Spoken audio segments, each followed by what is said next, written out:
100కు పైగా దీర్ఘకాలిక సమస్యలకు ఎటువంటి ఆపరేషన్ దుష్ప్రభావాలు లేకుండా హోమియోపతి చికిత్స. నేనేమంటున్నా అంటే కేసీఆర్ గారు, కేటీఆర్ గారు, నేను, మా కుటుంబం, మాది రక్త సంబంధం.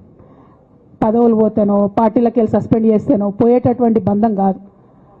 కానీ ఎవరైతే వెస్టెడ్ ఇంట్రెస్ట్ ఉన్న పార్టీలు ఉంటారో, పార్టీలో ఉండి కేవలం డబ్బు సంపాదించుకోవాలనేటటువంటి ఒక ఆలోచనతో, వ్యక్తిగత లబ్ధి పొందాలనేటటువంటి ఆలోచనతో ఉన్నటువంటి వ్యక్తులు, వాళ్ళకి కావాల్సింది ఏంది? మేము ముగ్గురం కలిసి ఉండొద్దు, మా కుటుంబం బాగుండొద్దు, మా కుటుంబం విచ్ఛిన్నమైతేనే వాళ్ళకి అధికారం వస్తుంది.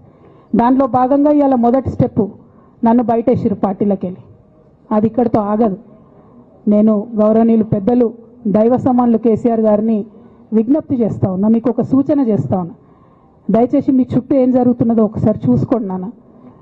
నన్ను ఇవాళ బయటకు పంపొచ్చు, నేను మీలాగా స్ట్రేట్ ఫార్వర్డ్ ఉంటా, నిజాలు మాట్లాడతా. నేను ఉద్యమం నేపథ్యం నుండి వచ్చిన కాబట్టి నాగ్గా ఉన్నది లేనట్టుగా, లేనిది ఉన్నట్టుగా, మోసం చేయాలని చెప్పో ఇంకోటి చేయాలని చెప్పో మాట్లాడను. స్ట్రేట్ ఫార్వర్డ్గా ఇష్యూస్ మాట్లాడతా కాబట్టి నన్ను ఇలా బలి చేసిండ్రు, పర్వాలే. కానీ రేపటి నాడు ఇదే ప్రమాదం రామన్నకు కూడా పొంచుంది, రేపటి నాడు ఇదే ప్రమాదం మీకు కూడా పొంచుంది. అల్టిమేట్గా బీఆర్ఎస్ పార్టీని హస్తగతం చేసుకోవడానికి జరుగుతున్నటువంటి కుట్రలో భాగంగానే ఇవాళ నన్ను ఎలిమినేట్ చేయడం జరిగింది.